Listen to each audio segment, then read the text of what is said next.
After getting back together, I finally became the kind of person Sam liked. Gentle and generous. Not losing my temper for no reason. Giving him enough personal space. At the celebration party, Julia lost the game and needed one man present to unhook her bra, and Sam offered his help without the slightest hesitation. I only smiled good-naturedly. The colleagues all started mocking me. TSK, TSK. Look what Sam has trained Miranda into. Sure enough, once a woman gets dumped once, she learns to behave. Just look at the gap in their status. If she left Sam, what would she even have?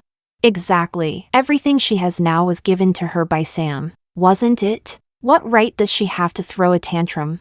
Amid all the ridicule in the same tone, a discordant voice suddenly appeared. But I don't think that's it. It's clearly because she doesn't love him anymore. So she doesn't care. Hearing that, Sam's movement halted, and he suddenly looked at me. Chapter 1. I was still smiling, very obedient. There wasn't the slightest trace of jealousy or possessiveness in my eyes, as if I were a sculpture with no feelings at all, exactly the way Sam had hoped for countless times in the past. But this time, an intense unease rose in his heart for no apparent reason. Maybe it was because of what had just been said, or maybe it was the blinding smile on my face. Sam steadied himself, slowly let out a breath, and spoke in his usual superior tone. Miranda, come out with me for a moment. With that, ignoring the astonished looks from everyone around, he strode out of the private room. I stood up. I greeted the others first, then obediently followed him out. Sam was waiting for me at the entrance of the club. In the dim night, the tall, long-legged man leaned against the wall, the cigarette at his fingertips glowing on and off. He took a hard drag. I walked up to him and said respectfully, "President Sam." Sam's eyes darkened. He exhaled a ring of smoke, his voice low and hoarse. "You used to call me Sam." I lifted a professional smile and answered flawlessly. "Strictly speaking, this is still working hours, and we have a superior-subordinate relationship. So calling you President Sam is more appropriate. I would not make the same mistake a second time." I still remember that one time, less than 5 minutes before the end of the workday, when I was delivering documents to Sam. I asked in a coquettish tone, "Sam, where are we going for dinner after work? I'm so hungry." The man frowned. He said nothing. I thought he was busy with work and didn't think much of it. On my way out, I happened to run into the new intern, Julia, with reddened eyes, looking as if she were about to cry. She slammed into me hard and rushed into the office. I thought maybe she had been bullied at the company, or that I had offended her somehow without realizing it. I had wanted to find a chance to ask her what had happened. But the next morning, Sam reprimanded me in front of the entire staff in this company. My only identity is President Sam. Certain people shouldn't always think they're the exception. He didn't name names, but everyone knew it was me. The looks of contempt and disdain that came my way from time to time made me want to disappear. I even made excuses for him. That was just the kind of person Sam was, strictly professional and utterly impartial. It wasn't until later, when I caught him fooling around with Julia, that I belatedly realized that time, the man had actually been standing up for her. Sam irritably ran a hand through his hair. It was as if he was dissatisfied with how tactful I was being now. Expressionless, he stubbed out the cigarette in his hand. After a long silence, he hesitated before speaking. "Just now, when I was about to help Julia, why didn't you stop me? Or is it really like they said, that you don't love me anymore?" Maybe it was just my imagination, but in Sam's last sentence, I could actually hear a hint of fear. In an easy, sincere tone, I said, "It was only a game. It's fine. And besides, whether I still love you or not isn't important. What matters is that I can't leave you. My mother's hospitalization and treatment expenses still depend on you, don't they?" Sam stared fixedly at me, a heavy pressure radiating from his whole body. He didn't know what was wrong with him today. Clearly, every sentence from the other person was exactly what he wanted to hear. And yet, somehow, everything felt strange. There was a sense of losing control, like a plane malfunctioning just before it crashed. In a sudden flash of realization, Sam abruptly understood something. He straightened up, looked down at me from above, and said with certainty, "You're angry, aren't you?" You blame me for making you hand the project over to Julia. You blame her for taking your credit. Otherwise, the star of this celebration banquet should have been you. After saying that, Sam actually did something rare and patiently gave me an explanation. But without this opportunity, she wouldn't be able to get a full-time position. As for your promotion, that's only a matter of time. Chapter 2. I froze for a moment. Of course not. I had almost forgotten about that altogether. After all, I had no plans to stay at the company long-term, so whose name the project went under did not matter to me. And out of guilt, Sam had also transferred me double the project bonus as compensation. Overall, I was quite satisfied, and when he had informed me about it in that half-threatening, half-tempting way, I had not expressed even the slightest dissatisfaction, so I could not quite understand why Sam would think that. But none of that mattered anymore. I did not want to waste any more energy trying to guess what he was thinking, so I calmly shook my head and spoke in a gentle voice. President Sam, I understand your difficulties. For some reason, Sam's brows furrowed even more deeply. He looked at me with dark, unreadable eyes, his tone growing heavier as he said unhappily, Miranda, you want to break up again, don't you?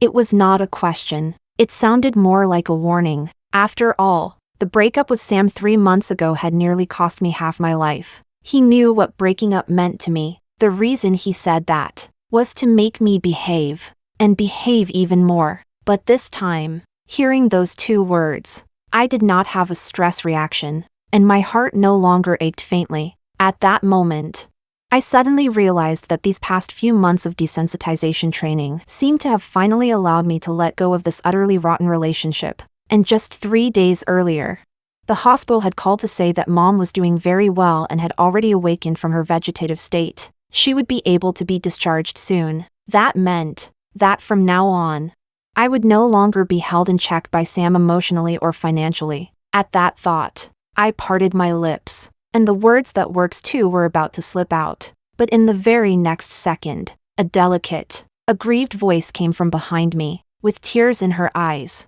Julia spoke in a soft, plaintive tone, Sam, could you come cut the cake with me? At a moment like this, I want to spend it with you. At the sound of her voice, Sam turned his head. His cold, sharp features instantly softened. He stopped paying attention to me and strode toward Julia, replying with a light laugh full of indulgence. You little crybaby, I'll come with you right now. Don't cry, okay? In an instant, Julia burst into a smile through her tears. I watched the 2 of them walk hand in hand back into the club, and only after their figures had completely disappeared did I withdraw my gaze expressionlessly. I suppose the rest of the evening would not require me anymore. I walked to the parking lot not far away. Then I drove the Porsche Sam had given me back to the place he and I shared. I washed up, did my skincare, got into bed and closed my eyes. And then, inevitably, I began to recall the past. Julia joined the company in the 3rd year of my relationship with Sam. She was purer than I was, came from a more broken family, and was even more like a delicate, helpless little white flower. The first time Sam mentioned Julia to me was during a torrential rainstorm, when the girl refused his offer to drive her home and went back alone in the rain. As a result, she ran a high fever for 3 days. In response, Sam gave a mocking laugh and commented lightly, stupid and pretentious. But in private, he still had his assistant specially deliver fever medicine to her. Of course, the man never let me know about any of that. I realized there was something unusual between the 2 of them during the time when our entire department had worked overtime for a full month, only for Julia to ruin the deal. She had privately altered several very important figures in the contract, and she had even felt smug about it. When the client discovered the mistake, they judged our team unprofessional and rejected the cooperation on the spot. That meant that everyone's effort and hard work had gone down the drain. Chapter 3. I was so angry that my head was spinning, and I said a few harsh words. Are you a pig? Who gave you the nerve to alter a contract on your own, now that the client has refused to cooperate? Are you going to bear the consequences? Are you going to bear the losses? Pack your things right now and get out. Julia's face turned deathly pale, and she sobbed uncontrollably, choking back tears. She said, I'm sorry, Miranda. I just saw that the data didn't make sense. So I really didn't know it would cause such serious consequences. I was almost amused by how stupid she was. Right. Of course. You're the smart one. Such an obvious mistake. And the entire team missed it. But you alone caught it. Use your brain for a second. Do you really think that's likely? Even if something like that had actually happened, before changing it, wouldn't you have needed to ask your superior first? Julia stopped talking and just kept crying. That was until Sam happened to walk in on the scene. His face tense. The man stepped in front of her protectively and accused me without asking any questions. Miranda, this company is not a place for you to throw your weight around and bully newcomers. No matter what happened, apologize to Julia. My body went rigid. At that moment, I even forgot my anger. It was as if an invisible hand had seized my heart, making it almost impossible for me to breathe. Only when the other colleagues in the department, gathering their courage and trembling nervously, explained the whole story to Sam, did the man give a faint nod, leaving behind only, "I'll take responsibility for the consequences." He took Julia's hand and led her away. By the time I came back to myself, whispers were already buzzing in my ears. Sam is really not giving Miranda any face at all. If I remember correctly, aren't the two of them dating? The private lives of rich people are a mess. Having several girlfriends at the same time isn't anything new for them. That must be it. The way Sam was protecting Julia just now. He looked like a hen protecting her chick, afraid she'd suffer the slightest grievance. Miranda is so pitiful. I took a deep breath and chased after him to Sam's office. Julia was sitting on the sofa, swinging her legs casually, munching on chips as if nothing had happened. When she saw me come in, she shrank back in fear, but watched me with a mix of smugness and caution. Then Sam lifted his eyes and said coldly, "What is it?" I withdrew my gaze, took a deep breath, and tried my best to keep my voice calm. "Why?" Sam knew what I was asking. The man frowned, ignored the grievance in my tone, and said indifferently, "If you came here to question what happened just now, then you can leave. There is no why. Miranda, this is the company, and I am your superior. You are not qualified to question my decisions." I bit down hard on my teeth, doing everything I could to keep my body from trembling. An indescribable sorrow rose from the soles of my feet and quickly spread through my whole body, thinking of the gossip I had just heard from the others. My face turned even paler, the tip of my nose stung with tears, and with a bitter smile I asked, "Sam, one last question. What exactly is your relationship with Julia?" Sam rubbed his brow with a headache, not answering my question, as if his patience had run out. "Miranda, go home and rest for a few days." Just like that, I was suspended without warning. Everyone immediately started speculating that I had offended Julia and been completely cast aside by Sam. That whole week, I stayed at home, unable to sleep all night long. Every second, I kept reflecting on whether I was just being too sensitive, whether Sam perhaps had his own reasons, but I simply could not convince myself, because when similar things had happened to me, the scene had looked completely different. Chapter 4. At that time, relying on my relationship with Sam did indeed help me avoid quite a bit of trouble at the company, but there were still a very small number of colleagues who targeted me on purpose. Lily was at the same level as me, openly and behind my back. She mocked me for being a nepotism hire and for sleeping my way to the top. And at work, she deliberately refused to cooperate on multiple occasions. If that had been all, I could have let it go. But because of her hostility, she deliberately held up the approval process, and the work could not move forward. The first time I went to Sam for help, when I made that request, I was nervous, but I had never imagined I would be refused. Sam took off his gold-rimmed glasses, and a faint trace of exhaustion showed between his brows. The man sighed. "I don't understand why you're angry. Aren't everything they said facts? What exactly are you feeling wronged about? By deliberately exposing our relationship at the company, you've already gotten a lot of convenience from it. Miranda, I hope you remember that this is the workplace. You can't come running to your boyfriend every time you have the slightest little problem." The joy in my heart was doused completely by a bucket of cold water. I nodded blankly, my whole body stiff, explaining again and again that I had never deliberately exposed my relationship with him. Sam lowered his head and continued handling work, saying he was busy and telling me to leave first. I have already forgotten how I walked out of the office. I only remember being depressed over it for a very long time. I understood Sam's difficulties, so I was never dissatisfied with him because of that matter. Not until I saw how carefully he protected Julia did I finally stop being able to deceive myself. During that period, I was almost constantly in pain and torn inside. Should I break up?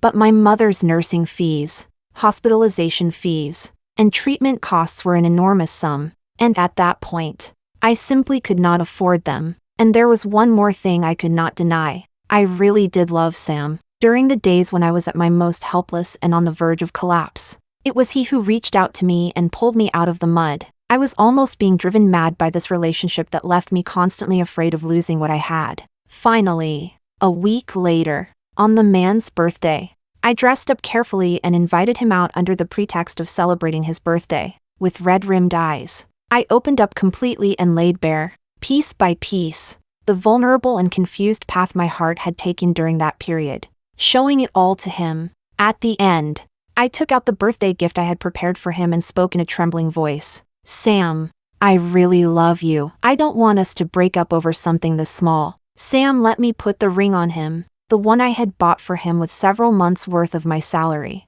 Then the man gently kissed my forehead. With a soft sigh, he said, Miranda, you don't need to buy me gifts that are beyond your spending level, as long as it's something from you. I like it. I laughed through my tears, naively thinking that the conflict between Sam and me had been resolved, and that those tiny cracks would gradually mend over the course of our long time together in the future. That day, at the restaurant I had carefully chosen and booked after taking a long time to decide, Sam had only taken 2 bites when he received a phone call. After hanging up, the man looked at me guiltily. There's an urgent matter at the company. I need to go over there right now. I hid my disappointment and smiled at him understandingly. You should go. It's okay. Before Sam left, he kissed my forehead and thoughtfully paid the bill. It was just that I had not expected that the relationship we had only just repaired would fracture again so quickly. And the reason was the ring I had given Sam for his birthday. Julia said she had never seen something so expensive and insisted that she wanted to look at it. But because she didn't hold it steady, it fell into the drain. Chapter 5. When I first learned about it, I actually didn't believe it. But when I saw the man's empty left hand, I still couldn't help asking indirectly. Sam, the ring I gave you, did you forget it at home?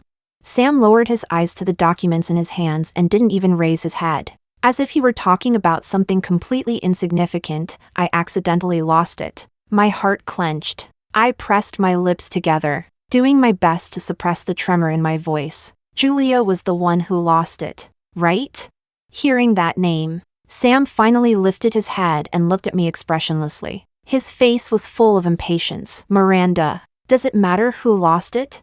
I'm very busy. Can you stop making trouble for no reason all the time? It was just some cheap little trinket anyway. If you like it, I'll buy you 10 more, in order to give Sam a decent gift. That ring had cost me nearly half a year's salary, and in his eyes, it was nothing more than some cheap little trinket. Looking at the man's cold, handsome face, I suddenly laughed. Scalding tears rolled down in streams. Without saying another word, I turned and left the office. We fell into another Cold War, and just as Sam had said, not long afterward, he sent me 10 Cartier rings. I didn't put on airs and refuse them. I listed them all on a second-hand resale platform, and made several $100,000 from them. That Cold War lasted a very long time, nearly a month, but Sam still did not cut off my mother's medical expenses because of it. Until one weekend, when I happened to run into Sam while taking care of my mother at the hospital. He was carrying a fruit basket. When he saw me, he greeted me as if nothing had happened, completely at ease. Want to have dinner together later?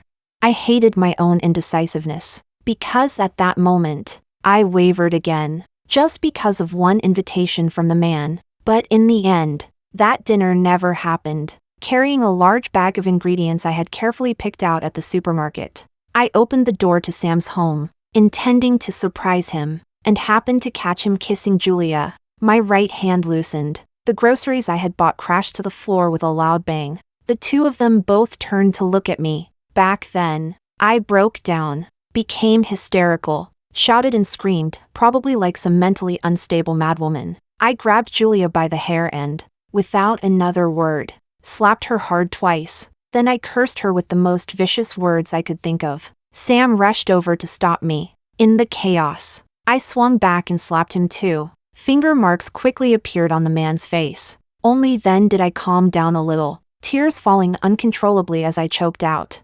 When did this start? Sam did not answer my question. He only said coldly, Miranda, are you done making a scene?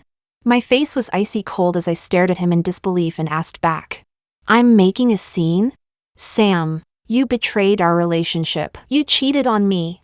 There was not the slightest trace of guilt on the man's face. He helped Julia up, drew her into his arms, and only then answered my question at an unhurried pace. In this circle, this kind of thing is very normal. Didn't you know that from the beginning?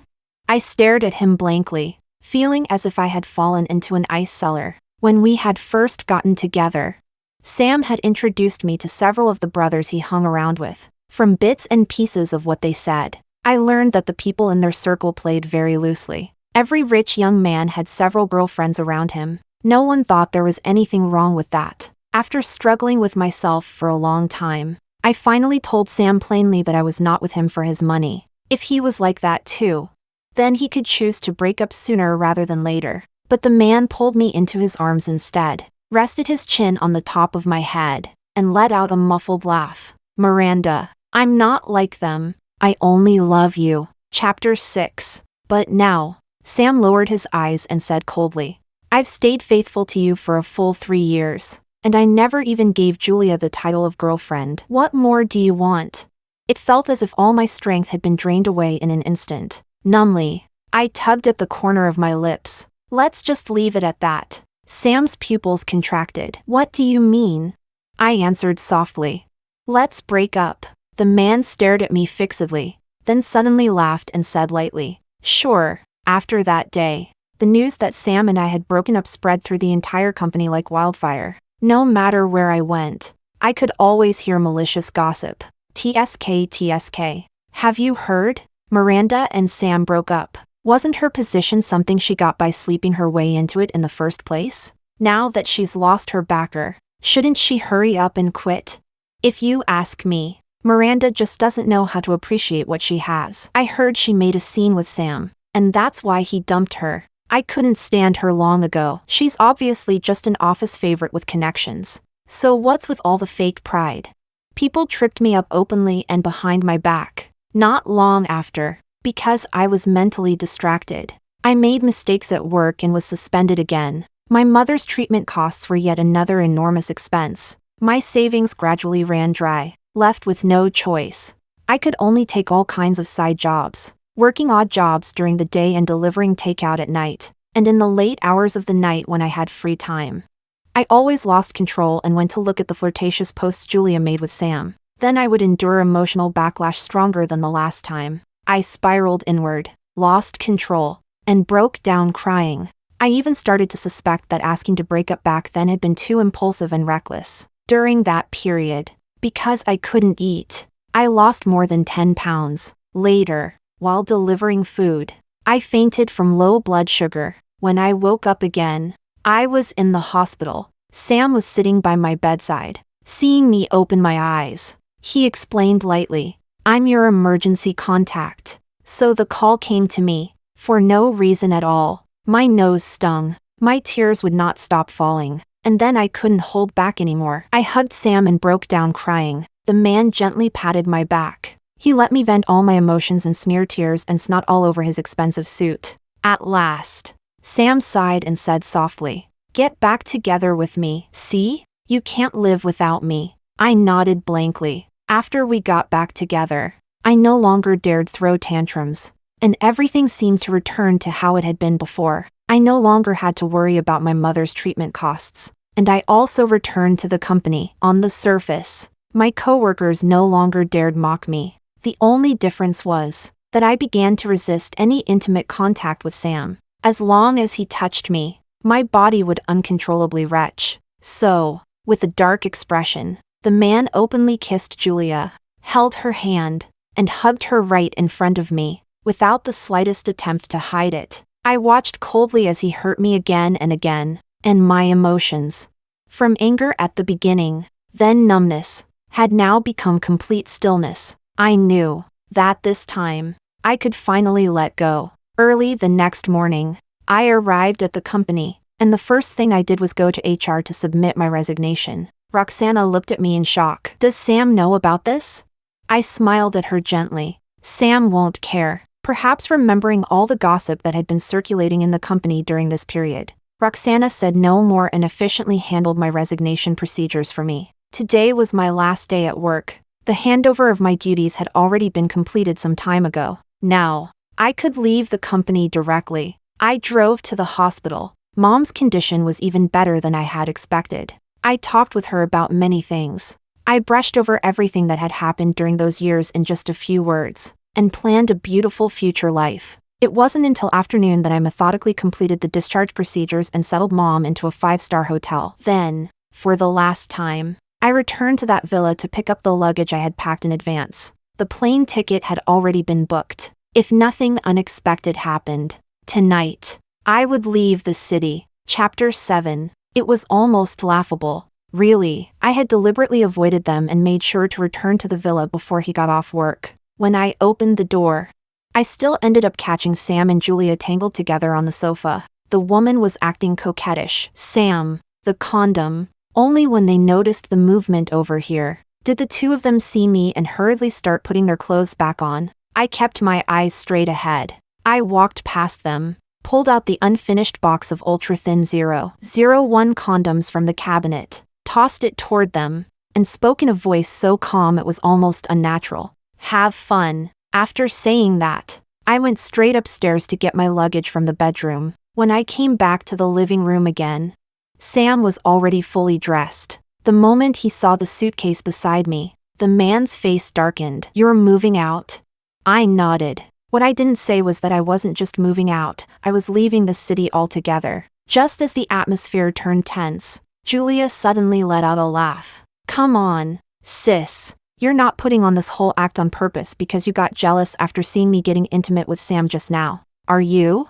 But the more you make a scene, the less he'll like you. Hearing that, Sam's expression eased a little, but it still didn't look good. He said coldly, Miranda, it's just one project I asked you to hand over. How much longer are you planning to make a scene over this? As for my relationship with Julia, ever since we got back together last time, haven't we already reached an understanding? If you walk out of this villa today, then don't ever come back. No, raised under modern values from childhood, I could never accept my partner having another woman constantly by his side. The reason I chose to endure it was that, at the time, I had no other choice. I needed the financial support Sam provided, and I needed to stay by his side even more, so that I could slowly desensitize myself and completely strip this love, which had seeped into my bones and blood, out of my body. I looked at the familiar face before me and spoke very softly, as if I were saying it to myself. Sam, let's break up. This time, I won't beg you to get back together with me again. Sam's face turned livid. Without realizing it, he raised his voice and asked in disbelief, What did you say? I did not answer him. I turned around and dragged my suitcase out of the villa. After picking up my mother from the hotel, I took a taxi to the airport. Every expensive gift Sam had given me during this period had been sold off by me, exchanged for an apartment in Sea City and more than $1 million in cash. By the time the plane landed, a heavy snow was falling. Fortunately, I had checked the weather here in advance, and had prepared plenty of winter supplies. After bringing my mother back to the apartment I had just bought, I began furnishing the new home, watching the house gradually fill with things. My heart was filled with a kind of happiness I had not felt in a very, very long time. Back then, one reason I chose Sea City was because it was a livable place, and the other was because a good friend of mine had settled here. She could hardly wait to ask me to meet. Busy lady, are you free this weekend? I'm taking you to the most famous hot pot place in Sea City. You have to come. I sighed helplessly. I just moved here, and there are still a lot of things I haven't taken care of. Let me get settled first, and I'll come find you as soon as I'm free, okay? It's a deal. Just after I hung up, a WeChat message popped up. "Sam, you resigned?" I frowned instinctively, just as I was thinking about how to reply. A few more messages came from him. "Miranda, how long exactly are you planning to keep throwing a tantrum? Have you thought about what your mother's treatment costs are supposed to do now that you quit without authorization? Come back now, and I can pretend none of this ever happened." Chapter 8. I replied to him calmly, "Thanks for your concern, but my mom has already been discharged." As soon as the message was sent, I immediately blocked every way Sam could contact me. Of course I knew. Sam was not genuinely concerned about my mother's condition. This was just another way of controlling me and making me act according to his wishes, given that he really had spent a large sum of money. Replying to him was already the greatest courtesy I could offer. After being busy the entire day, I lay on the sofa to rest and idly scrolled through my Moments feed. A post Julia had made half an hour earlier suddenly came into view. It was an official relationship announcement. "Dear Mr. Sam, life is long, but I will walk by your side all the way." The attached photo showed the two of them with their fingers tightly interlocked. I casually gave it a like. After blocking and deleting Julia's contact information, I turned off my phone. Silently, I placed my right hand over my heart, feeling its steady and powerful beat. There was no longer that suffocating feeling of not being able to breathe. The love I once thought would trap me for a lifetime, when I looked back on it now, was nothing more than that. In the days that followed, I found a stable job in C-City with a pretty good salary. In my spare time, I went shopping and out to eat with my best friend. Mom was also in good health. She quickly became familiar with people her age downstairs in the neighborhood, and even started introducing me to the sons of some aunties and uncles. She said one of them was handsome and barely worthy of me. I didn't know whether to laugh or cry, but because I had no intention of starting a new relationship, I kept putting it off. As the end of the year approached, under my best friend's lead, we went together to try the hot pot restaurant she had mentioned before. The heating inside the restaurant was turned up high. The broth in the pot bubbled and simmered. I got so warm that I took off my down jacket. Beyond a spotless pane of glass, heavy snow was falling outside, and laughter filled the surroundings. I could not help curling my lips into a smile. Seeing my silly grin, my best friend couldn't help asking curiously, "What are you thinking about? You look so happy." A layer of mist clouded before my eyes. I sniffed and said in a small voice, "I just feel very happy." My best friend put a slice of fatty beef into my bowl, then pointed out the window with a teasing smile. "There's something even happier. Look outside. There's a handsome guy staring at you the whole time. He's covered in snow and hasn't even noticed." I followed the direction she pointed, and then, without warning, my eyes met Sam's. After that brief moment of eye contact, I turned back and said as if nothing had happened, "Ignore him." My best friend sensed that the atmosphere was off and said nothing more, quietly changing the subject. But when we came out of the hot pot restaurant, Sam was still standing there. The man's face was pale from the cold, his eyelashes covered with snow, and in a hoarse voice he called my name, "Miranda." My best friend made an excuse and slipped away. I frowned instinctively and said expressionlessly, "What is it?" Sam's Adam's apple bobbed. "Let's get back together. I promise Julia won't affect you anymore. If it really bothers you that much, I can cut off all contact with her completely. From now on, you'll be the only woman by my side." I refused him flatly. "No need." Sam's heart tightened. He unconsciously stepped forward 2 paces and pressed. "Why?"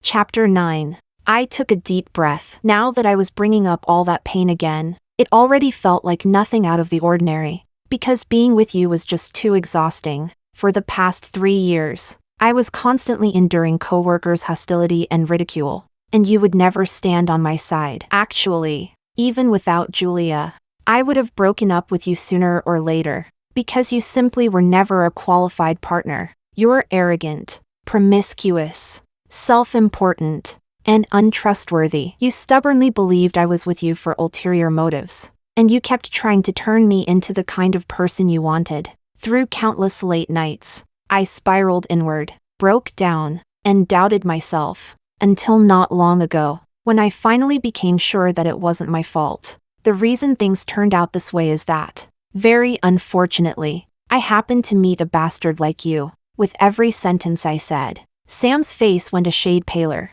At the end, the man's face was deathly pale, and his tall body looked unsteady in the snow. He parted his lips, seeming as though he wanted to say something, but not a single word came out. I looked at him calmly and continued, "Stop trying to win me back, because you're simply not worthy." After leaving him with those words, I did not spare Sam another glance. I hailed a cab and left directly. In the rearview mirror, the man stood frozen stiff where he was. His figure grew smaller and smaller, until he disappeared completely into the vast falling snow. A few days later, in the end, I couldn't resist my mother's insistence and went to have a meal with the young man she kept calling handsome and outstanding. His name was Hudson. He had graduated from the same school as I had. His family background and looks were both very good. During the meal, he was also extremely considerate and gave me plenty of emotional comfort. Hudson took out his phone and asked with a smile, "Can I add your contact?" I asked back, "As friends?" The man still smiled good-naturedly. "Sure." We added each other's contact information, but just as I put my phone down, I saw Sam's livid face. He was standing abruptly beside the table, staring at me without moving. Hudson couldn't help asking, "And you are Miranda's boyfriend?" Sam answered coldly. At that, Hudson looked at me in surprise, but instinctively placed himself on my side. "Is he harassing you?" Warmth rose in my heart, and I explained openly, "He's my ex." Hudson instinctively moved to shield me behind him, staying on guard against Sam, and warned him, "Man, refusing to let go is not a good look." Sam stared at me fixedly for a long while. Only then did he clench his fists and grit out, "Your taste really isn't very good. If you regret it, remember you can come back to me anytime." Leaving those words behind, the man turned and walked away without looking back. After that encounter, I never saw Sam again, and things didn't work out between Hudson and me either. For one thing, he was eager to settle down, and for another, I truly had no desire to start a relationship. I asked him out for a meal one weekend and clearly told him what I had in mind. Hudson smiled. "I know, the first time I met you, I already knew there wouldn't be anything after this for us, but being able to know a friend like you already makes me very happy." I raised my glass to him. "I'm honored to know you too." After some more time passed, I heard from a former coworker that Sam and Julia had a huge fight and then broke up. The woman was also fired from the company, and Sam became just like the other rich young men in his circle. The girlfriends by his side changed one after another, but none of them stayed with him very long. In the end, he probably got tired of it all, and Sam stopped being interested in dating. He began devoting himself fully to work. One very ordinary afternoon, I received a 7-figure bank transfer. The note said, "If you run into difficulties, come find me anytime." I accepted the money without the slightest hesitation. As for going to find him, there was no need. I had already survived the hardest stretch of my life. What lay ahead after that was all open road.